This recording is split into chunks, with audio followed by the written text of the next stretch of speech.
discussed this. We've discussed this before. I mean, all three committees, commissions have really gone over this quite often, and a lot of stuff being done on the sidelines as well. I'm going to turn it over to Jeff because Jeff has all the 8 bullet points that we have to address. The first one, I believe, is water quality and the protocol that we want to go for. Now, keep in mind that we're not going to, like, all input is welcome, but pretty much we're going to be approving a concept on each particular item, which will wordsmith to facilitate what our needs are. Go ahead, Jeff. I'll start, and then John Pinto should also join in, but maybe for the record of this meeting, we should state just a little bit of the background. That this discussion has to do with the draft permit that's been issued by the DEEP for construction of the replacement, the new railroad bridge. And that permit process is now subject to a public hearing process. And that public hearing was triggered by a petition, by 2 petitions. The first was submitted by a group called the Manresa Neighborhood Coalition. Let me interrupt you for a second, Jeff. Bill, Bruce Lavallo's having trouble getting in. So can you do some magic for that, please? Sure, I'll try. IT, if you could see if you could let Mr. Lavallo in if possible. Anthony, are you there? Working on it. Okay, thank you. And that, again, just for the background, that there's an ongoing public hearing process that was triggered by. Okay, I'm in. Oh, hi, Bruce, but by a petition submitted by a group called the Manresa Neighborhood Coalition. And also a petition was submitted by the Harbor Commission and the Shellfish Commission.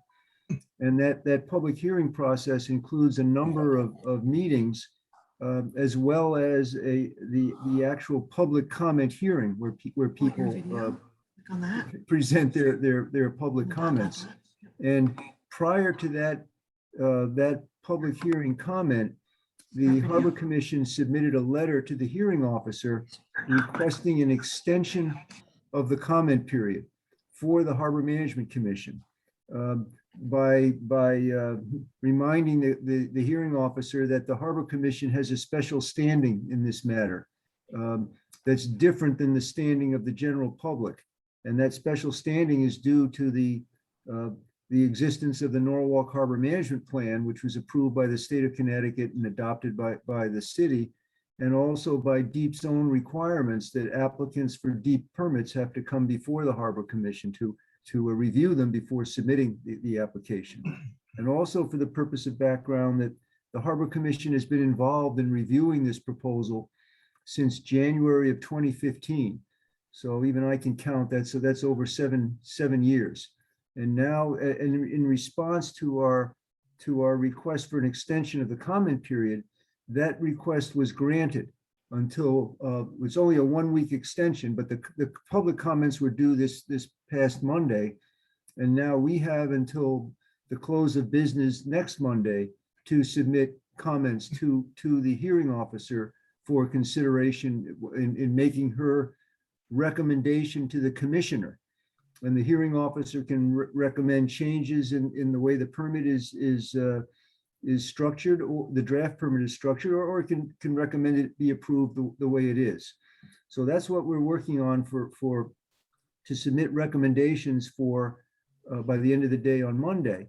And prior to this, we've submitted a number of well, not a number, but several statements to the hearing officer.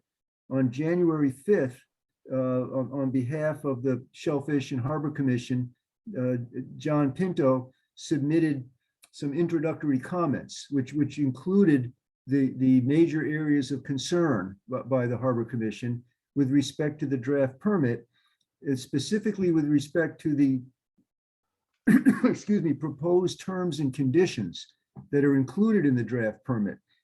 And we felt that that those conditions are not strong enough to adequately protect the public interest. And we identified 7 different areas of concern, which we'll go through tonight. And that was submitted on January 5th.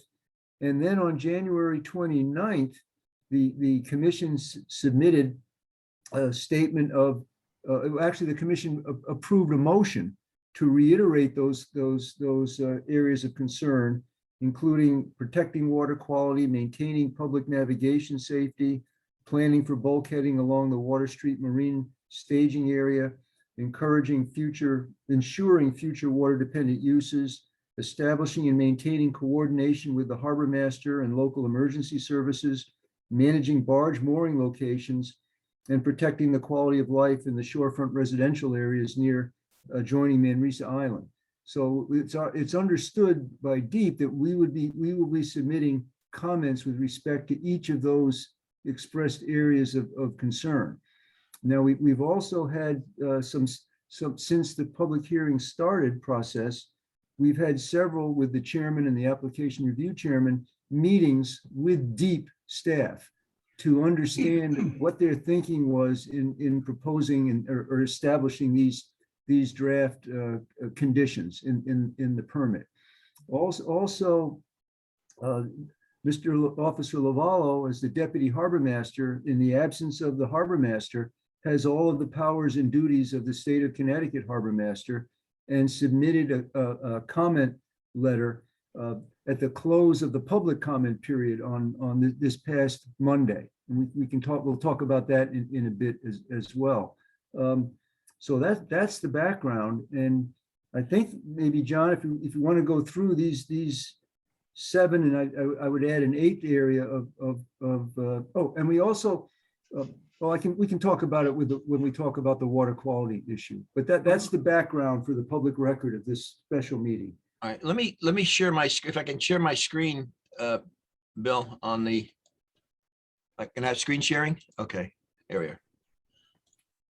All right, these were the 7 areas that Jeff had alluded to that were sent in. These are just sort of the backbone of what we want to discuss. We don't want to micromanage tonight, but I think we just want to put down some key issues that all of you might perhaps have an input with regard to, water quality monitoring. We need to elaborate certainly a little bit more on each one of these 7 items that we have here, with regarding to protecting water quality. And that protection of water quality deals primarily, obviously, during the construction process when they are doing the dredging, number 1, because they're going to be removing that middle console where the swing bridge is contained, where they're going to be removing that section right there and do some dredging along with, driving pylons, et cetera, and having just the work barges in the area around the Rock Bridge area. And so we felt that appropriate water quality testing should go on, and the determination of, for example, what would be the safeguard limits as far as nephelometric turbidity units having a certain exceedance. When would they perhaps come to a halt, or maybe slow down, or perhaps wait for those turbidity units to come back to get back to baseline levels? And we've tried to come up with a meaningful working procedure.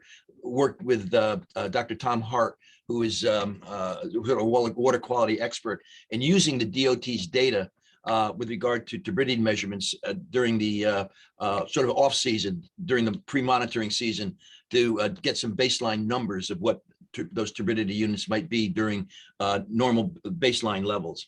So that's one aspect. And as Jeff pointed out, we also have, well, why don't we just start with the first one here? Could I just say something a bit, John? And as we talked about this for the past 7 years, it had always been our understanding, meaning the Harbor Commission and Shellfish Commission, that during the project, it was understood that there would be monitoring going on in the harbor Right. during the work to ensure that contaminants and turbidity is not generated that would have an adverse impact on environmental quality. And throughout the work, we emphasized the significance of the Norwalk Harbor shellfish resources, which are downstream of the bridge. So that's the reason too why the DOT was conducting its baseline monitoring of turbidity with the 3 stations that were in the harbor for the purpose of understanding what the background conditions are, and that would help determine what's called the action level. When something exceeds the Exceeds that normal action level. background, then you would take some action. So we had always assumed that would be part of the permit, but we were surprised that in the draft terms and conditions of the permit, there are no requirements now for water quality monitoring. There are requirements for doing work behind siltation curtains and what they call marine enclosures, but no requirements for monitoring outside of those areas. And so we were working to recommend that such requirements be included in the draft permit. Now, very interestingly, we're not the only group that's interested in water quality. The Bureau of Aquaculture, of course, is interested in it, and so is the environmental group Save the Sound. And Mr. Linderoff, who's the water quality director for Save the Sound, in discussing this, he pointed out, and actually we should give him a bit of thanks right now. He pointed out that in the DOT's own executive summary of their project, they described what they will do in terms of water quality monitoring. For example, they say CONDOT will implement water quality monitoring for all in-water work during the construction project. Baseline monitoring will be utilized to establish trends and background levels that will assist in exceedance reporting and investigations during construction monitoring. Turbidity monitoring during construction will be conducted on a continuous basis in the vicinity of each turbidity producing activity. And that goes on. And they also mention that water quality monitoring for turbidity, specific conductivity, salinity, dissolved oxygen, pH, temperature, and water level will be conducted whenever in-water work is being performed.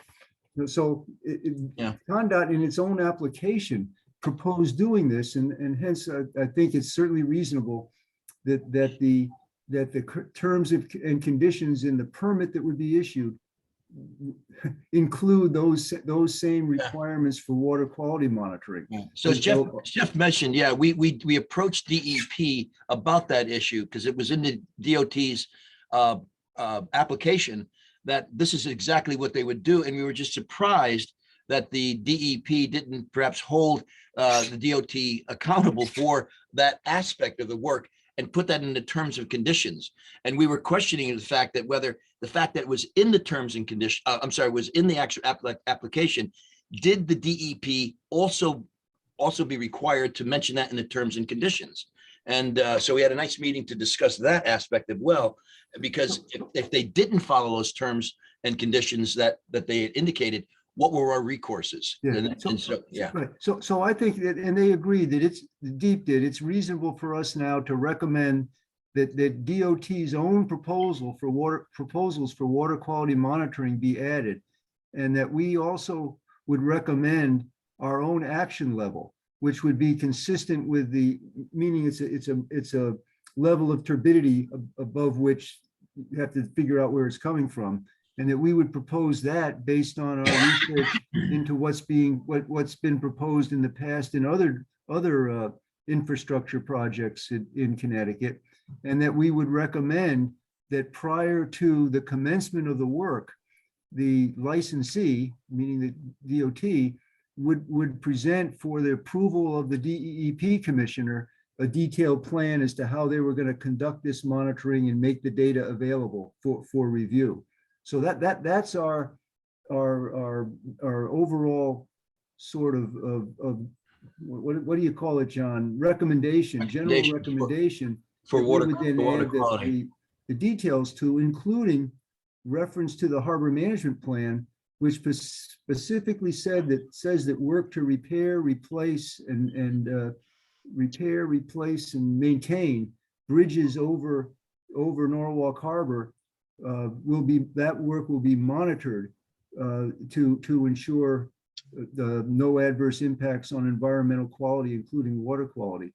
So that's our recommended approach to dealing with this #1 topic.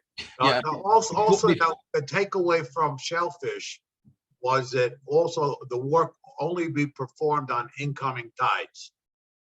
That was one item. And then the other item was the type of monitoring, which came out of water quality, that we should be more, they should be more specific, or we should request that they be more specific, that it be real time, where anybody can access and see what the monitoring is all, what's taking place at any given time.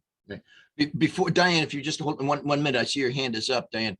But I want you to just the caveat to this whole thing is in the words of the DOT, and that is the bottom line is that they're very hesitant in stopping construction if the water, if the exceeding level is met. And this is something that I guess somehow we're gonna have to come to grips with. But Yeah. I think if we recommend that we present these. Yeah, we're not gonna stop construction. That What was, we just talked about, and then the applicant is required to submit a plan for how the instruments and how it would be done for approval. Well, Jeff, I think you were referencing as far as limits and for the monitoring, what Mhm. was put in place in Fairfield or Westport Yes. at one given time. Yes. What committee did they have in the language of that did it, that language mean that they have to stop and then address the situation? Yes, they had to stop and determine the cause of it. So there was, I didn't go through all the detail, but the approach would be to apply those same standards as applied for the I-95 bridge over the Housatonic River, which was a DOT project. And Was it the excise project? Pardon me? In the excise project as well? And the project in the Mill River for dredging with those same criteria that were used in those other projects, which did involve stopping the work. I'm assuming that DOT will object to that, but it'll still be up to the hearing officer to decide what the. Right, but from our perspective, Jeff, and we're the stewards of the harbor and the shellfish industry. Mhm. The more language we put in as a request, the better. If they refuse to do it, then the onus is on them. It's not because we failed to address what we need to have done. Yeah, but again, John, we're still recipients of their shortcomings. That's the only. I understand, but we also have to make sure that we're addressing all the potential issues that could come up, whether they refuse to do it or won't agree to do it. That's another story. But we would be remiss if we didn't bring it up. Absolutely, couldn't agree with you more. Yeah, Diane, you have a comment. Diane Lawrence-Sheller. Yes, thank you. Let me just put my hand down here. Anyway, first of all, thank you for all this work over the many years that you've reported meeting with the DOT in good conscience. I just wanted to offer the following to help us with this. I agree with John Romano in stating that this is kind of our last best hope in getting those details we all know that we need to ensure protection. So my first suggestion is that we as a former regulator, I think it's so important to literally, unfortunately, it may seem tedious, but if we don't do it, DOT will take advantage of this. And that is that I believe we have to start from the beginning. So of course, we literally have to write the baseline testing and the parameters that we want for baseline establishment. Then when they're in process of construction, have a separate section with each of those parameters listed with the action levels. Now, some of them are established by the DEEP, so they won't be difficult for us to just place there.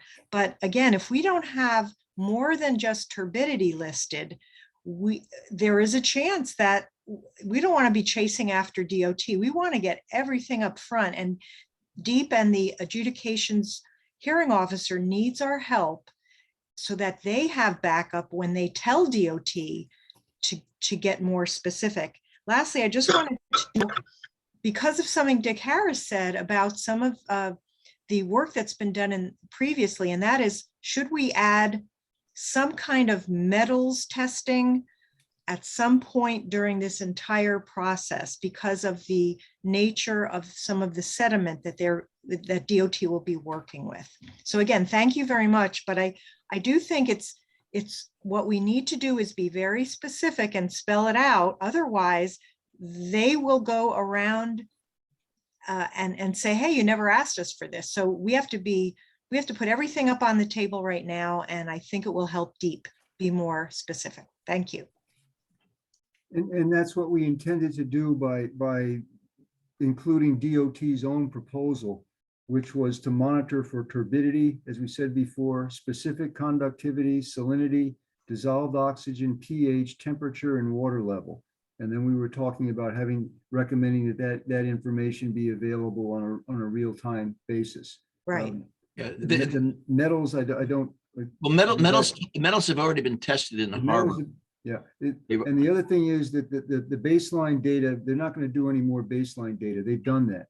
That's what we've been reviewing, and that's what we've never received a report from DOT on their analysis of that baseline data. We did our own, which is the baseline data is simply with respect to turbidity levels and under what conditions do they go up, and how is. We analyzed that with Professor Hart and related it to rainfall, tide, wind. We did a pretty good analysis of it. And so I don't think that, but I agree with Diane, but by including DOT's own proposal, I think is and then suggesting that there needs to be a detailed plan to pull this together at the end.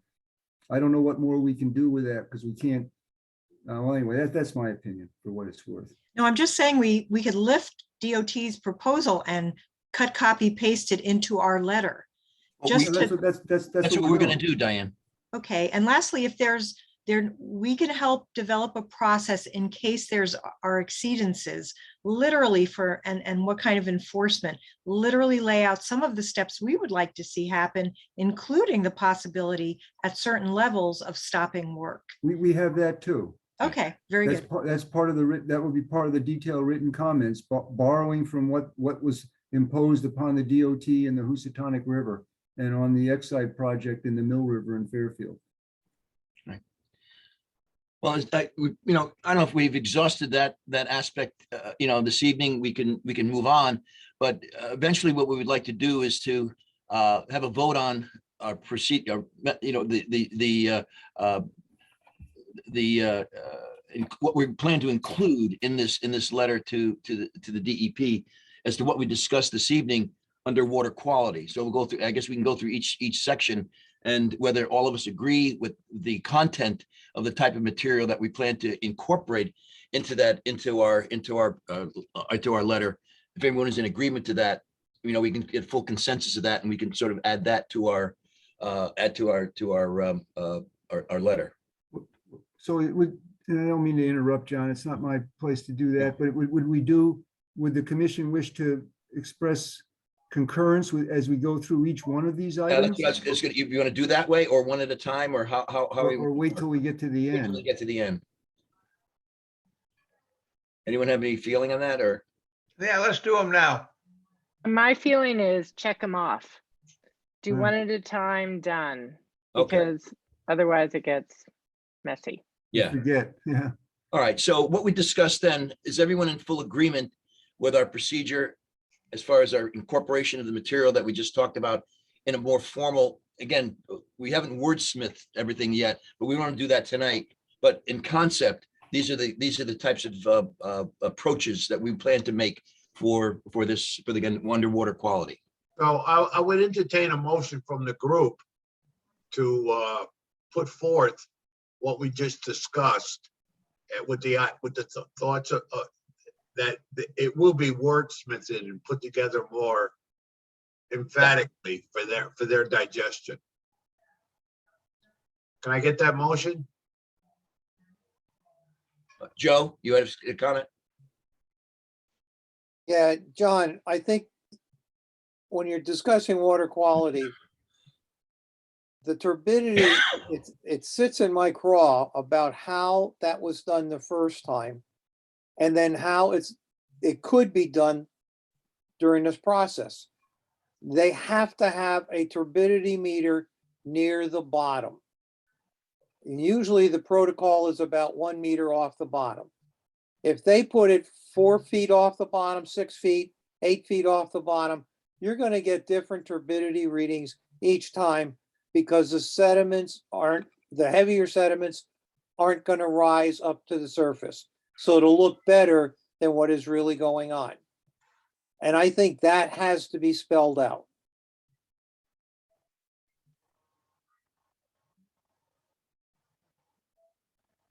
God, Pinto, you're muted. It would be the lighter particles, the black mayonnaise that we deal with are the ones that we were mostly concerned about. The heavier particles might go up and they'll float, come back down again in situ. The heavier particles, John, will stay near the bottom. That's correct. Correct. And And so that- we're not too concerned about them migrating out to the shellfish resources. They're going to stay in that one area, hopefully within the turbidity curtain or But monitor. those are the sediments carrying the heavy metals. Okay. So if they go up and they come down in situ in an area that is relatively confined and they don't migrate out to the outer harbor, that would certainly be of our concern. I agree with that comment, but also if you raise the turbidity meter up, Mhm. you're gonna get much less of a reading. Well, that's the point. What would be an adequate midpoint, Jeff, Joe, that would be, we can make a recommendation for? What would you suggest? Well, know, what, 5 again, feet, 2 feet off the bottom? I mean, we have to One- come up with some sort of recommendation or 1 meter off the bottom. 1 minute, okay, roughly 3 feet, okay, Yep. all right. Would we not want to say that it should be done according to the professional standards or the scientific, something like that? Best practices. Not just the height of the turbidity meters, but all of the instruments. Then what, this is why I keep referring to USGS. They are doing that type of testing right now. Why can't we just specify that they follow the protocols that USGS is using? Oh, okay, all right. Well, then that's That's whatever that's a standard procedure. the Yeah. highest professional standards, however that is. All right, Otherwise, we're writing specifications for it in a bunch of places. We don't want to do that. well, that's what I'm saying, how much detail do we have to get? And, I mean, we can't tell them what color socks they're gonna wear the time they do the construction, so we have to be certainly pick and I mean, choose. could we say best practices Yeah. to you Yeah, and to Coast Guard specifications? US, whatever the proper Joe, term, if you can whatever send the- us that reference or that, or maybe we can write it down. What is it, Joe? US. Yeah. USGS, US US Geological Service. Okay, And And they this- have 2 monitors right now that are two stations right now that are doing this. You And they know, have probes on the bottom, and then Okay. they have probes near the surface.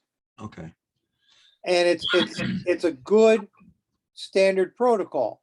Now, if you're using verbiage like best practices, they can say, well, so-and-so has a PhD and this is the way they want to do it. Another PhD wants to do it differently. It all depends on what they want to prove okay, or look for all right. Or hide? or hide. Is the USGS, is there a written specification for how that's done, or is this just what they happen to be doing on one location? It is what they do pretty consistently. Okay. So, USGS, standard protocol, and that requires it's actually a meter, 1 meter. we just have to be careful, John. We got Yeah. we're recommending all these conditions, and if we get bogged down with too much detail, that DEP is not gonna consider them, I don't think. That's If my there's a opinion. justification, if there's a justification for them, Jeff, as Joe pointed out, as far as the recommended standard practice. Whatever the recommended standard practice Yeah. is, that's the highest is. I Yeah, think. but Jeff, who's recommending it? Well, that's what we'll have to. That's what we have to- For a science, what's the term for a scientific instrument that would describe best practices for the use of that instrument? You know, Directions. and again, best practices is all depending on who's applying it and for what purpose. Well, I think the DEP also has standard protocols that they follow, that if you don't use that particular protocol, then they don't consider it an accurate means of measurement. For example, whether they use an oxygen meter, they do a colorimetric procedure, or they use an oxygen, Correct. a pH electrode. And then what do we do for those other parameters? Dissolved oxygen and conductivity and all of that? Do we get into recommending a standard for how those would be monitored? I don't think so. Not how, but where. Okay. The placement of those probes can make all the difference in the world as to what you're getting for results. All these comments. I'm sure the DEP has a quality assurance plan for all this stuff. And we should be guided by that. Well, I think that the key things for us to we can't do their plan for them, but to have a condition that they need to do what they said they were going to do. There has to be an appropriate action level. We're recommending that if the action level is exceeded, the work gets shut down the same way as in the Housatonic River and the Mill River, and that prior to the commencement of the work, that the licensee will submit a plan for approval by DEEP. That's just my thought, but it's up to everybody else to what level of detail to get into this. I think we're beating it to death. Yeah, I do too. Yeah, agreed. Hate to say, but I thought all we were gonna do is try and get what was there put into their permit. Okay. Yeah. Yeah, right. What we had before, put it into their permit. All right. Well, if anyone is in direct opposition, or if everyone is in agreement with what the comments that we've made and the procedures that we plan to take, let's vote on that and we'll move forward from there. So we can put item one sort I of. want to move this item in concept. I mean, a lot of good ideas and thoughts were brought forward. We'll try wherever feasible to incorporate those into the body of that particular number one item, protecting water quality. Right. All right, so I'll make the motion to do what I just said. Is there a second? I'll second what you just said. All in favor? Aye. Aye. Objection?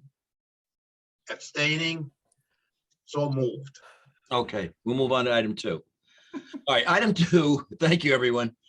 Item two is maintaining public navigation safety. And what that deals with primarily is the issue that we had with regard to the two excursion vessels that are going to be moored, or that are currently moored between the Stroffolino Bridge and the Walk Bridge.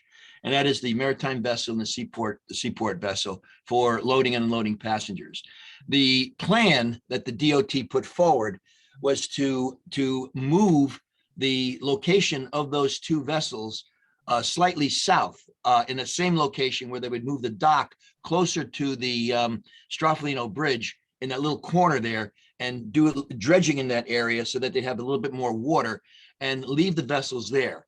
Our comment was based on the fact that our disagreement with that was based on the fact that keeping those two vessels in close proximity of the work area was would jeopardize, public safety. And what that was verified and looked at by our harbor master at the time, Greg Scully, along with the Marine Police and, members of the Harbor Commission, where we did an actual so-called drive-by. or And tested our them. deputy, because they used our deputy's boat to do the test with. Yeah, and we And they had, captured it all on drone. we had a drone fly there, and just And it's based on a the maneuver, smaller, and it's a smaller vessel and it had issues. and just based on the simple maneuver, they came to the conclusion that it would be very risky to have passenger vessels going in and out of that area when we had actually what we did was we got the coordinations from the DOT of where their work barges and work vessels were going to be located during the construction process.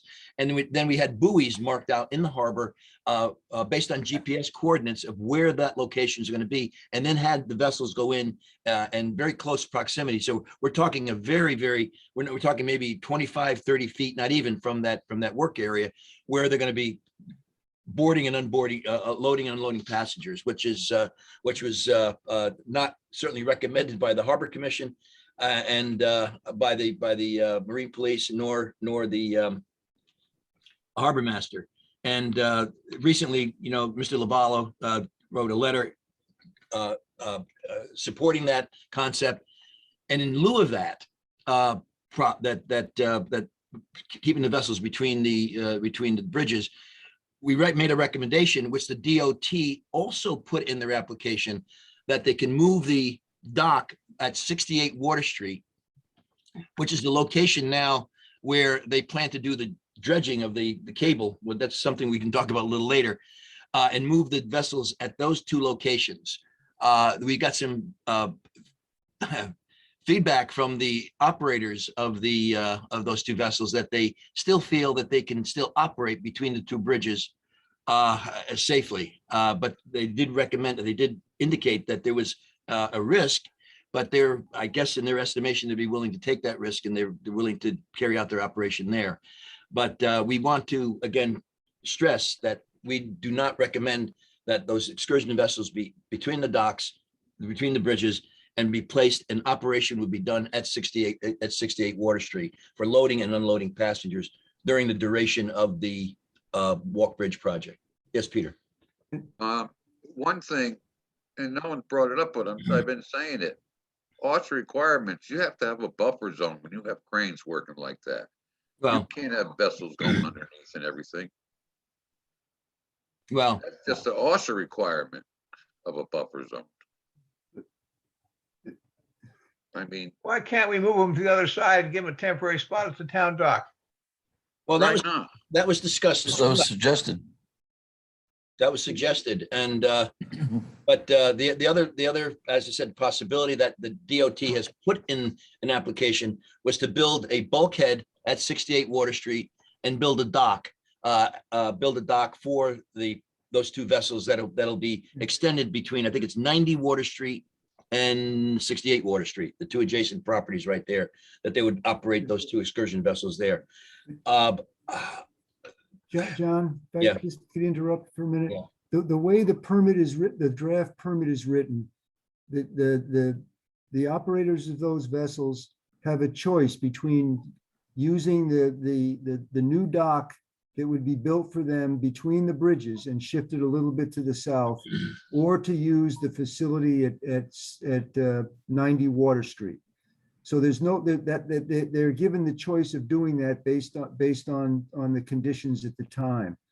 What we're suggesting, based on the finding of the Marine Police and of the Harbor Master, is that the condition should be strengthened so that during the project, that the dock between the bridges will not be used for the loading or unloading of passengers. It could be used for maintenance of the vessel or berthing, but that the discharge and the loading of passengers would take place at the second site, which is at 90 Water Street.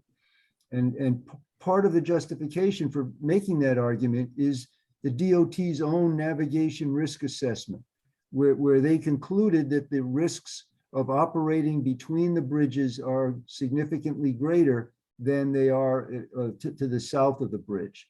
But that the operators preferred to be between the bridges for economic and logistical purposes.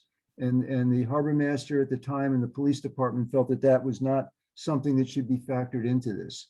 So I think the recommendation for consideration would be that the conditions, that the permit be conditioned to make clear that the new dock between the bridges would not be used for the discharge and picking up of passengers during the course of the work without the permission of the harbor master and the marine police. And I think unilaterally, we've all agreed to this all along during the whole process for when this first came to light. So unless anybody has any objection to sending that strong message, we'll move forward. Well- Just the other thing, John, to add to it, and we'll try to go quickly, is that we're asserting, if that, or not just we are, the harbor master and the deputy harbor master are asserting their authority under the general statutes to station vessels. And that authority is described in the statute as the sole authority. And that leads to an issue that we can't resolve now, is how does that relate to DEP's authority? But we're, Yeah. We all agree with that as well. I mean, that's All right. part of the mechanical, functional part of our position. Okay. Period. But Joe, you had a comment, your hand's up, and then Lori. Oh, I'm sorry. I forgot to take my hand down. Oh, okay. All right. Lori. Good call. I just had a It's question. still there, I mean, Joe. Oh, there it is.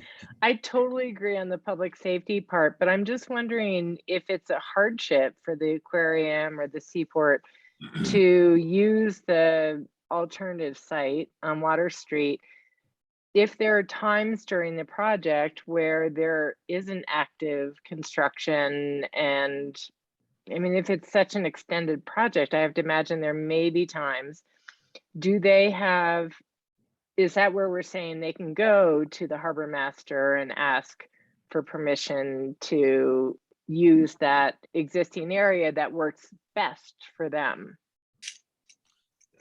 That's an interesting comment, Lori. You know, I certainly agree with that, because they're not going to be carrying out construction all the time.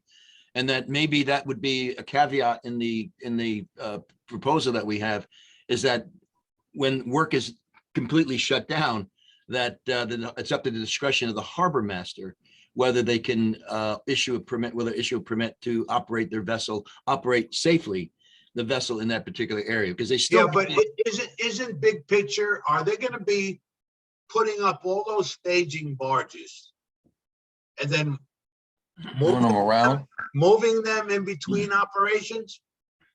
Are they taking all those staging barges that are on the east side, west side, and they're gonna be taken John, out? yeah, no, I agree with you. I think if the scene, if the scenario it makes it unfeasible for those passenger vessels to be there during the entire length of the project, then I totally agree. Yeah, 'cause I just didn't know how much of a hardship it was, and if there were periods of time where they could go back.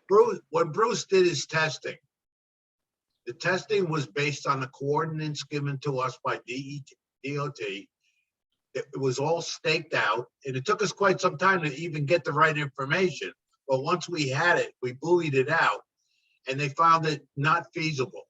And now, I would like Bruce to tell us a story about what happened 5 years ago with one of those boats.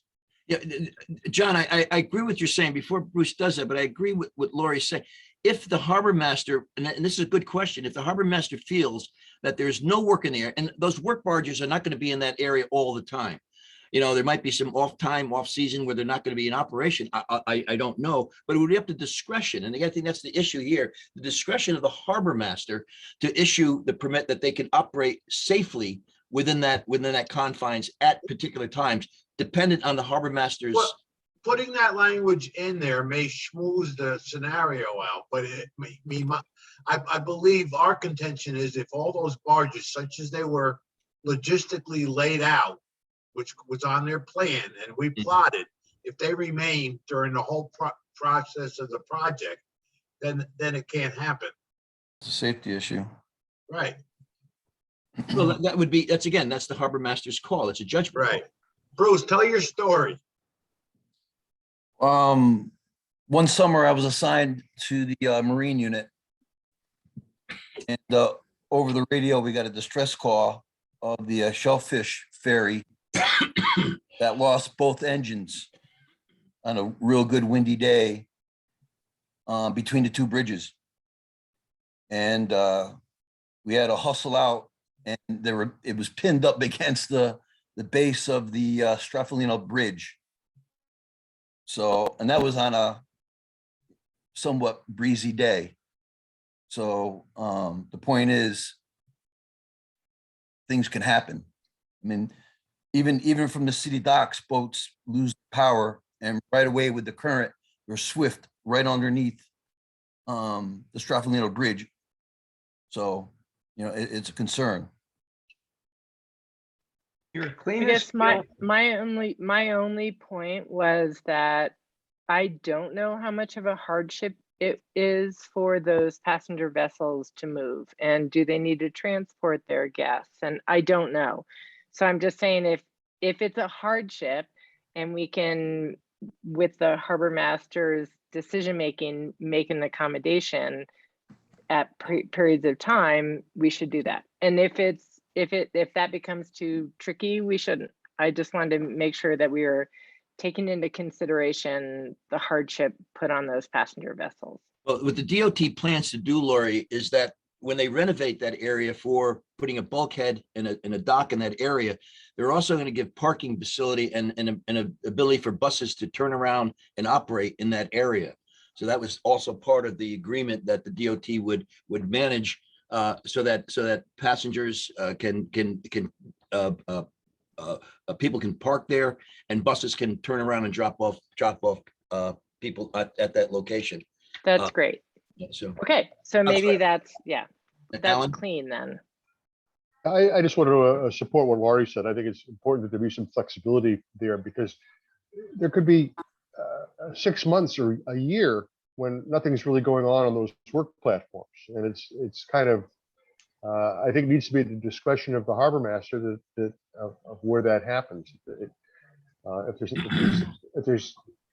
It was very well explained at the Manresa public hearing that we went to a week or two ago, that they're going to have 4 fixed quadrant work platforms, they call them now. They're not barges, that are going to be staying there through the process. I assume with cranes mounted on them, sitting on them, and there'll be barges that get moved at some point. But I think that it's such a long project that these things are going to be in place for years. So I think we had if there's nothing really going on, it's moving around that area other than work platforms that are permanently there and nothing happening on them. It should be the harbor master's call whether they can use that dock or the South Water Street location, 68 or 90 South Water. This might be Either sense. that, or have them put in have it put in a permit that they notify the harbor master when they'll be shut down for a week or 2 weeks, something like that. Then he can notify.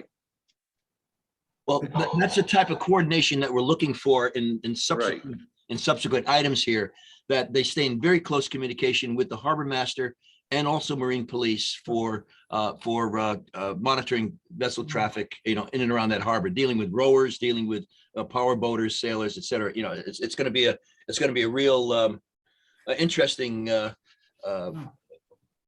review. There's another authority that's involved too, and that's the Coast Guard's authority. Coast Guard's authority too, yes. And we haven't talked with the person we were working with the Coast Guard in New Haven, who will make the recommendation, the public safety recommendation for this, has been transferred. So we haven't talked to the person who took her place, but she was of the opinion that at the time that she would take the harbor master's recommendation. So and you're right, there was a potential hardship expressed by the operators, as I recall, but that was an economic hardship and a logistical hardship. And so the thinking of the Coast Guard and the harbor master was that they would be making their decisions based on public safety. So if the basic finding was that for the duration there will be no passenger operations here, unless it's agreed to by the Marine Police, the harbor master, and the Coast Guard. If there are times when it might be, but that's what we were thinking about. The basic provision is no, unless there are times that are agreed to by those 3 entities. Right. rather Your, than your leave. cleanest deal is to move the boats to the other side and leave them there and work out the details with the Maritime Center. That's the cleanest deal. That gets the Harbor Management Commission out of the middle of this thing, making calls that might be bad and lead to lawsuits. I agree with that point, Dick. As a matter of fact, it was 2 days ago, I had a meeting with the corporate lawyers, city lawyers, and they did not, I told them this is what we're going to do. They were not too concerned about it. And the fact that they said that they'll deal with that as an, I guess, as things come along somehow. That we put our recommendation in. I said, this is our recommendation is, and that is that no vessels should be operating between the bridges was our main mantra in this whole thing. You know, but putting the caveat, you're right, putting the caveat in is that it would be up to the judgment call of the harbor master, Marine Police, or Coast Guard. That sort of leaves another door open for flexibility, which, well, yeah, it could be problematic. And I just hope that there would be actually no problem that would happen. God forbid something happened with those cranes moving around up above and work vessels going on while people are boarding and unboarding those vessels. Yeah. Well, that's the second one of these things, and that All right. 1 hour into the Yeah, meeting. let's see if we can move along. You know, as far as the comment, does anybody have any further Laurie? Sorry, just one more before we move off of maintaining public navigation safety. I would suggest that number 6, the managing barge mooring locations, falls into public navigation safety. I'm not sure about that, but it would seem to me that unless there's another reason not to have, it seems like the issue with the barge moorings. There's redundancy there.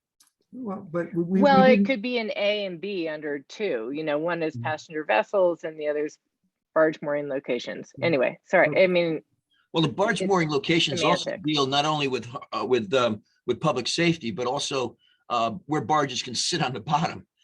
Because Oh, okay. they place some of those barges in areas that we're going to be scouring our But that's a Okay, good we can point. move on. Number 2 was really meant to deal with the vessel relocation plan. Got it. And the navigation safety was meant to be handled under number 5 with the coordination between the harbor master and the local emergency services. I mean, there's a little bit of overlap with many of these. Number 2 was meant to be the vessel relocation. Relocation, issue. right. So if everyone's in agreement with those, John, if you want to bring up another motion, that if everyone's in agreement with the comments that we made with regard to locating of those vessels, we can move forward from there. All right, well, I'll move that what we've discussed tonight, taking all into consideration and pointing out the state statute abilities of the harbor master, that we proceed and with a escape clause, so to speak, that if there is an area of room to do an accommodation for those vessels to be moored safely without any issues, that they check with the harbor master, and the harbor master can sanction that use for a period of time. Well, that call would be up to the harbor master, who has the sole authority. Exactly. of the vessel. Exactly. And the harbor master language is of his authorities are gonna be in that statement as well. So let's move along. All right, well, then all those in favor then, if what we plan to proceed with that particular comment? All those in Yeah. favor? All right, aye. Aye. Any of those opposed? Any abstentions? Okay. All right, well, let's move on. Let's Well- not go into like hyperbole here, please. Okay, I all mean, right. there's a shortened version of it. Most of the people on this call are not novices of what's been going on. We've been living with it for quite some time. All right. Even our newest members are pretty much up to speed because of all the conversations we've had. All right, well, item three shouldn't take that long. It's really a dealing of planning of building a bulkhead along the proposed 68 Water Street area, where not only the DOT was planning on putting a bulkhead there, but of a different style and different location. But so is the original owner of 68 Water Street planning to put a bulkhead in. John, we've had those conversations. Deep is just as confused as we are. All right, so let's not discuss that tonight then. And it will. So then it's really something that is not even worth mentioning. The fact that property's been in violation for 10, 11 years and Right.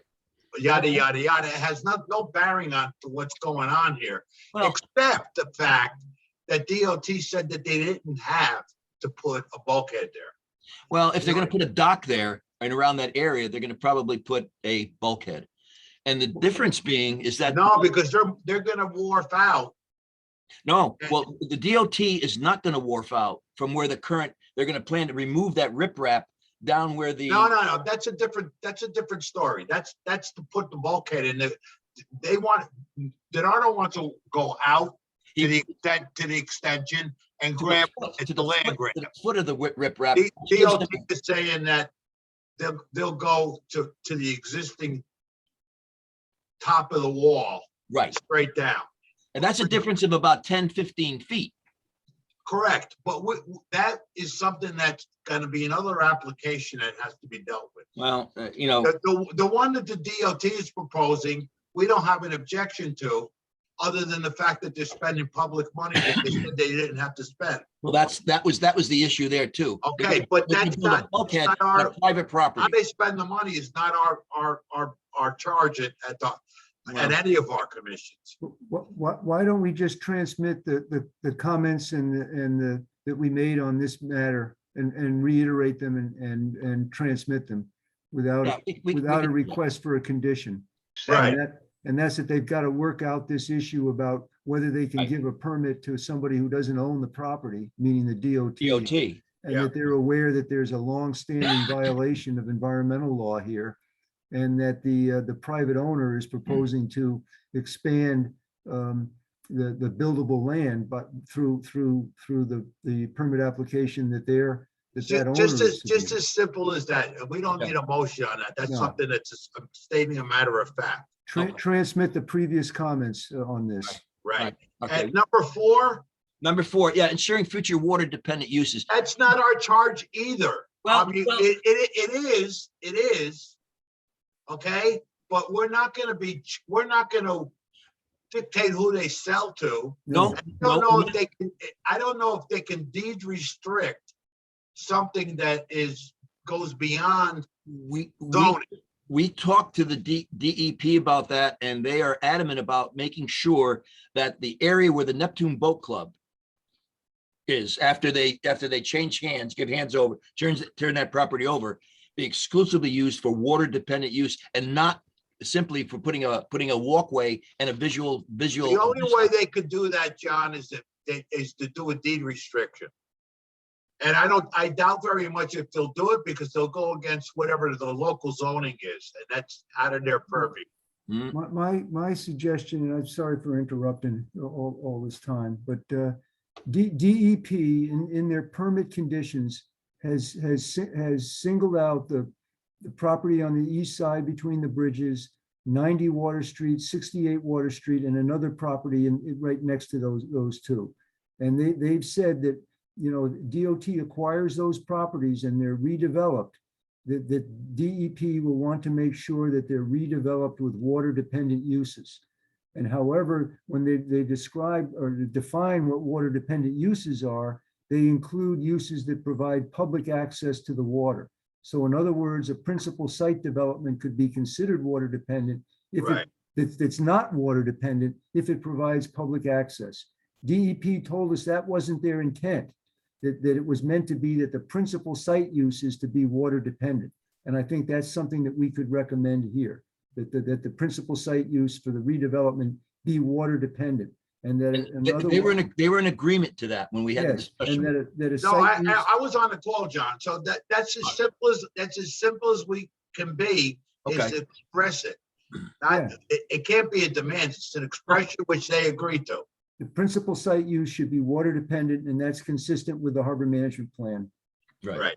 Okay. All right, well, let's move on. Item 5. item 5 is, establishing and maintaining coordination with the harbor master and local emergency services.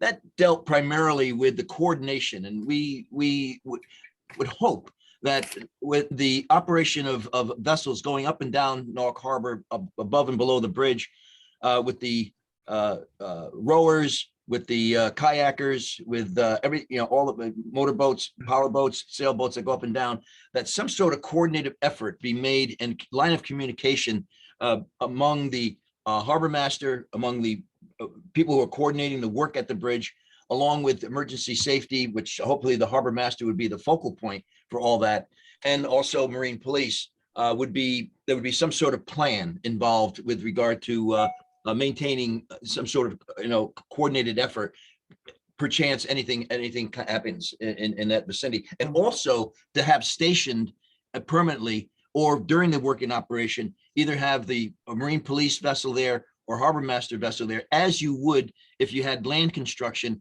and you have a police officer on guard watching, traffic, etc. So having a Marine Police in that area, or perhaps on duty or on call during the construction process. We could only reinforce that, but I think the language has to be changed and make it to that ordinance that we were referring to, and check that and transfer it over to the land.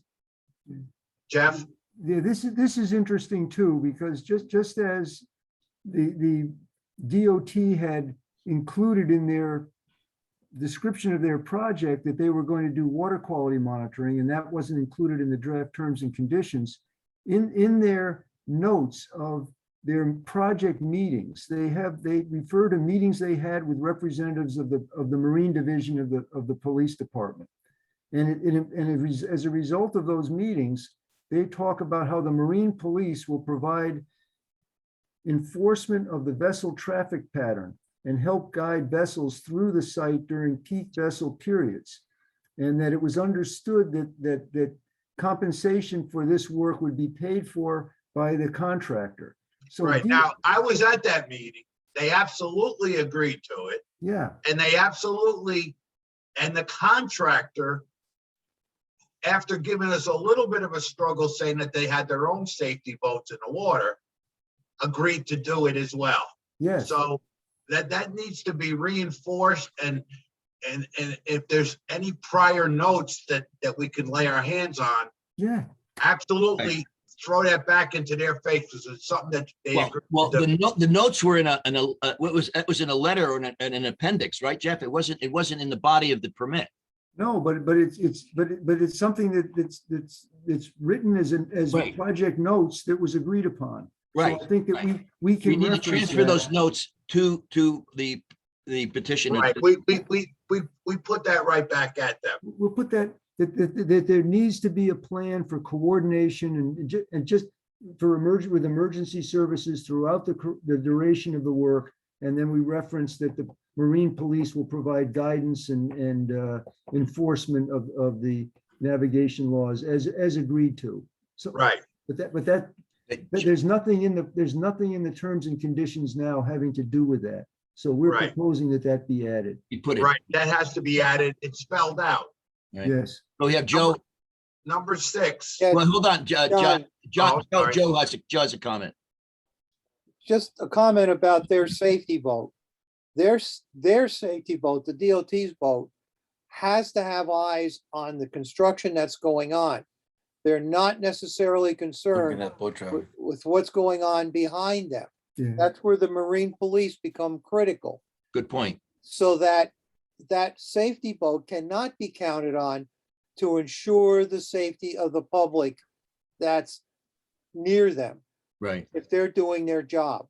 Yeah, they're mainly talking about if a workman falls overboard, goes in the water. That's correct. That's what they're looking for, right? Hey, They're not- listen, I don't want to be living on the top floor of those buildings across the street from the Maritime Center Why not?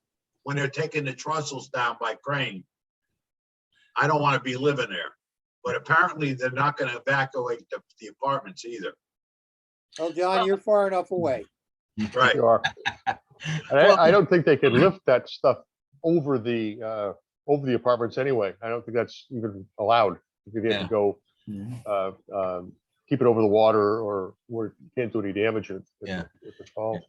So, And and the Alan, I only, know- only thing I'd like to add is put there has to be some besides maintaining coordination, there has to be communication with the boating community, because I can envision the river the channel being closed for days and periods of time when they're going to be, it's not going to be navigable. So all that has to be communicated either it's via the Probably, harbor Alan, they're gonna master. lean on that notice that we, every Friday.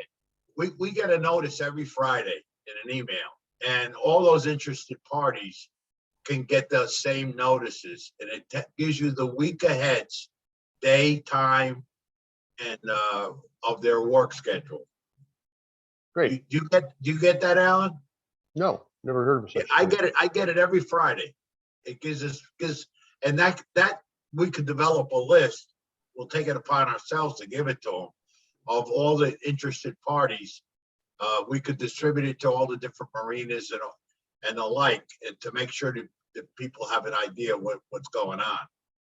Yeah, that's all. It's important that there's a communication that, for a week, it could be 2 days, could be a week, I don't know. Yeah. When they're hanging the new moving parts, they may have to have the channel shut down for several days, and Yeah. Divine would need to know that. That's a good question, Alan, because Jeff, how does the Coast Guard handle that when they have to close down a harbor? Is there some sort of a way, I don't know, it's a buoying up, a flashing light, or, I mean, sometimes they're gonna have to close down the harbor. Yeah, but I think, John, you're getting again into, rather than designing how they do this, is to make the recommendation that there has to be a plan for emergency coordination, and it has to involve the Coast Guard, the Marine Police, the fire department, and the contractor. Because there is discuss that, without getting into the details about stationing the fireboat upstream of the bridge during the 2 periods of the complete channel closure and all that, rather than going into all of that detail, I think we just have to focus that there needs to be a good plan that's for coordination and emergency response. Yeah. I think We call doesn't it exist now. an operation plan. Operation plan, yeah. Okay. Yeah. All right. I think, We can help us with that language, Bruce. anybody Yeah. else have any input on that? I think we've covered that subject pretty good. Yeah. Number 6 falls under the harbor master's authority. Right. So Yeah, number 6 is an interesting one, because there's some question, and I don't want to go up and get involved in the nuances about interpretation of state statutes. And state statutes are very clear. I mean, I think I have a good command of the English language when I read what the state statute says, and I think so does Jeff and everyone else that has read those, that the harbor master has sole authority of the positioning of all vessels in the harbor. And the DOT is coming up with a little definition that it might not be commercial vessels, but only recreational vessels, and that's not what the state statutes have to say. Not the DOT, John. I'm sorry, the DEP rather. So the issue is that in the draft permit, that there would be approved 3 separate mooring areas for the duration of the project. And one is just south of Greensledge Light, and I forget how many barges would be moored there, Bruce. I think it's 2. And then the other part is the south part of the anchorage going up into East Norwalk, the federal anchorage. The federal anchorage period. And they would have 3 barges moored in there. And then it's just south of the visitor's dock with 2 smaller boats, not barges, moored parallel to the federal channel. And so these are big mooring locations that are specified. And it sure looks like if that was to happen that was to take place in the South Anchorage, it would displace Moorings. it would displace recreational moorings. So those areas were designated by DEEP in their draft permit without consultation with the harbor master. And when we pointed that out to them, them being DEEP, they then argued that they weren't certain, or they were discussing whether the harbor master has authority over commercial vessels well, it would apply in any harbor then. Mhm. And so we took exception to that. And I think that also the barges that are proposed to be moored just south of Greensledge Light, that mooring area is right in an area between private shellfish beds. And we haven't heard, I don't know if they've consulted with the owners of those shellfish beds, But I don't think we want to give up or agree that the harbor master does not have authority to station recreational vessels. And I think we want to say that those barge mooring areas cannot be used unless a permit is also granted by the harbor master, and that they're subject to the mooring rules and regulations of the Harbor Management Commission. Yeah, And well, then- we met, yeah. I was gonna say, we met with the DEP yesterday. Was it yesterday or it was Tuesday? What day was that? Oh, my God. It was yesterday. It was yesterday, right? Yeah, the days are going by so fast. I can't. But and when we brought that point up to them, and they there was sort of like a silence, after we had brought that up. So I think this is something that we're going to really have to stick our, put both guns together and come out blazing on this one here, because state statutes are state statutes, and they are clear as far as I can see. And I don't think I would challenge, and again, any lawyer to sort of show me where there's a difference in the interpretation of that state statutes. So we're going to really stick to our guns on the authority of the harbor master and the placement of vessels under his direction. Yeah, because I'll tell you, if they do one position, we're gonna lose the East Channel. They won't be able to go in and out anybody. Well, yeah, I mean, I brought up the point where, it's important to know where those vessels are moored because of the elision that they had in the Straflino Bridge place, where they had a couple of barges moored and a couple of passenger boats ran right into them, so anyway, well. All right. So is the sense on this then that we would assert that the use of those barge mooring areas, it requires a permit from the harbor master? Absolutely, absolutely. To the harbor management plan and the rules and regulations for mooring. Everyone? All those in favor of that? Aye. Anybody opposed? Any abstentions? Great. All right, we'll move on. That's that mooring location. And the last one deals again, and we're not the only one that is associated with this. This is protecting the quality of life in shorefront residential areas adjoining Manresa Island. So if anyone feels free to how they want to comment on that. Certainly they're going to be doing some construction in that area on barges, not as far as I understand, not on land, but really on the barges out in that section where the oil barges had moved in. We plan to put work barges in that area there. Joe, sorry. John, just very quickly, what you have is a broad statement, and part of that Manresa Island is a staging area for the migration of deer going back and forth to the islands. On more than one occasion, I've seen them swimming from the actual point of Manresa out to the islands. Oh. The other, and coming back. The other interesting thing is you have a large colony of osprey on Manresa Island. And because I'm not sure of their status right now, but for many years they were a species of concern. It could be an interesting scenario with the DEP because there's 3 nests on the entrance to where they want to do work on Manresa Island.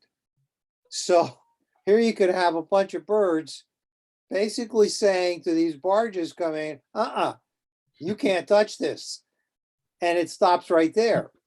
Now, if they're coming in the fall, no problem, because the osprey are gone usually by late September, early October. So if they're overwintering there, then the osprey may not come back next year if the barges are still there in the spring. But that's a problem. Also, you have a rookery for 3 species of heron in the Harbor View area and on Manresa Island, plus a flock of turkeys. So you've got a lot of different angles that it could be hit with. Just tossing that out.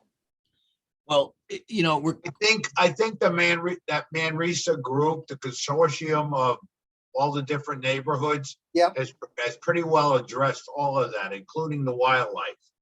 And the disturbance to it, the sounds, whether working on the island, the barges weren't brought up as a bone of contention per se, but they dealt with a lot of this stuff, and all we can say is we're in support of their argument.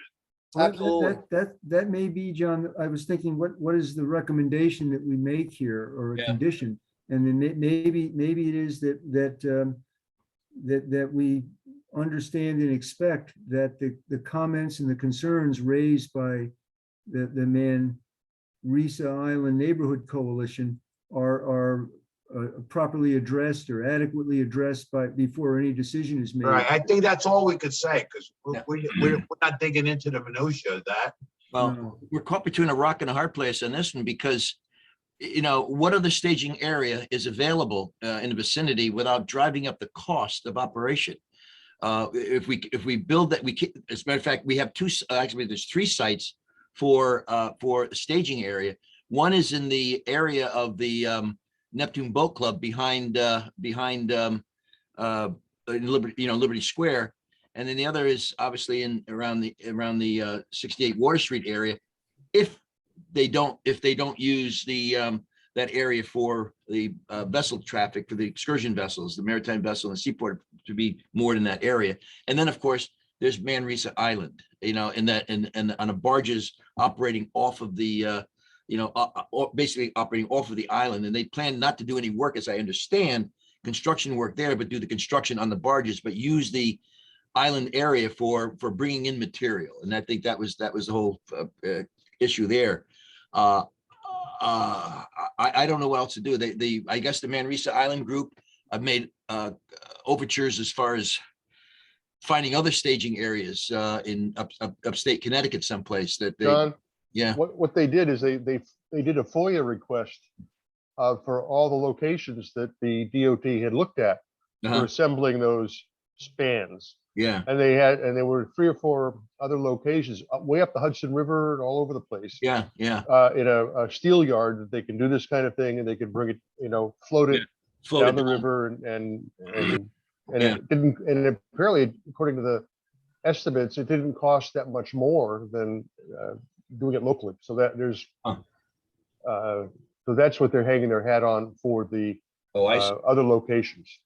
Yeah, well, I'm surprised it doesn't drive up the cost, because just for the fact of when we did the dredging, the difference between depositing silt material from Western Long Island Sound or east, or the farther you go out, the more costly that disposal is, and it drove up the cost almost tenfold in some cases. Yeah, But but it's in any event, it's a bajillion-dollar piece. I mean, it's like a half a mile long span. And it's only Yeah. going to get there once. 2 of them. Oh, I got you. Okay. So would the recommendation be then that we acknowledge and understand that the concerns expressed by the neighborhood coalition, and we expect and anticipate that those will be thoroughly addressed and Addressed. adequately addressed? Right, I think that's all we could say, Jeff. Yeah. All I right. would agree. Okay. And interestingly, I don't know if it's been agreed yet, but it was our understanding that the owner of the power plant has submitted a request to be considered as an intervener in the public hearing process. Yeah, it was brought up from their FOIA that they never had they do not have an agreement. Well, anyway, but Yeah. we'll see how that goes. All right. Well, we can iterate their I- concerns.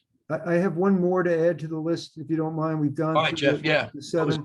The 8th one that I was thinking about, that that the DOT has been approved or would be approved to conduct compensatory wetland mitigation along the shoreline. And that's in the area of the wastewater treatment plant, and also on the west side of the harbor going up Right.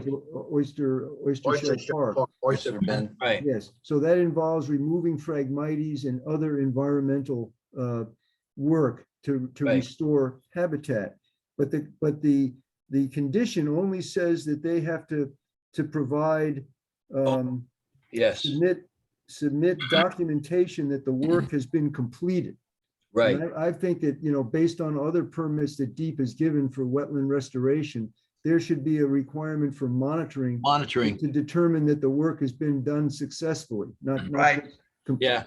I completed. Yeah, I think Chris Severacek had discussed that with us when he first started presenting the project of remediation, that when they do remediation projects, they monitor it for several years, to make Yeah. sure that everything has took hold. And so, but I didn't, that's right. It was not in this application here. And I think that should be part of that application. Not Yeah, 'cause just- I heard not him just say it too. completed, but Yeah. completed successfully. Right, right. Yeah, We I can heard add- him we say can that add they that. come back quite often. And they showed pictures of other sites that they've remediated, Yeah. got rid of the Phragmites, et cetera, and putting new plantings. And then several years later, they showed the remediation process in work. So, yeah, I think obviously that should be incorporated in their application. Joe, you have your hand up. Oh, sorry, John, I forgot again. No, you're more than welcome to, please. Well, hey, I Peter. agree with what you're saying, because I remember when they said it, and he said, we come back, the first year, Right. and the next year, and see what is progressing. If there's a problem, they'll correct it. Right, right. All right, so we incorporate that as part of, their environmental remediation.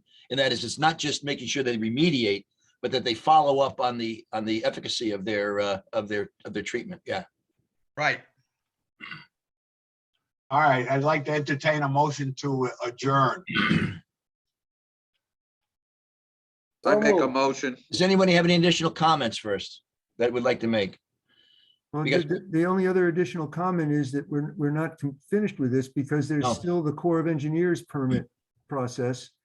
And at some point, there will be a public notice of that. But once we get these recommendations It's a matter drafted of, properly, yeah, cutting and pasting. should help us. And then there's also the Coast Guard bridge permit that we don't know the status of. And there's the Exide project, which no one seems to know the status of. So that will go through a notice period, both by DEEP and the, But the Right. excise project, Jeff, is not our concern though, eh? what's that? The excise project is not a, I meant to say Eversource, not Exide. yeah. The Eversource project. Well, the Eversource is still a thorn in not only our side, but it's in the, John, let's not even go there. That's a battle to be fought in the future. oh, no, Right. that's a battle to be fought right now. Cause I tell you, Okay, now give me, Not now. don't give me 10 things. Give me one thing you could do about it right now. oh, no, There's no, no no. application. What I'm saying is we better stay on top of it because they're gonna steamroll right over us on that one. We all know that. They're gonna wait to the very last minute, but until they file an application where it's a moot point. Well, okay, all right, I agree with that. There's nothing that we can actually put down on paper or words on paper, but it's something that I constantly challenge the DOT. Have they heard yet back from Eversource? Take a paper bag and breathe in and out, breathe in and out. Don't get overworked. It's taxing on the heart. I've worked better when my epinephrine levels are higher. All right, guys. All right. Great There's a meeting. motion on the you. floor. I think we Thank have a consensus. Yeah, thank you. Thank everybody. you, John and Jeff, Yeah. for all your work on this. Amazing. Thank you all. Hey, Diana. Good night. Everyone, have a good evening. Good night, everyone. Now. Thank you. Good night, everyone. Good night. Good night. Night, night.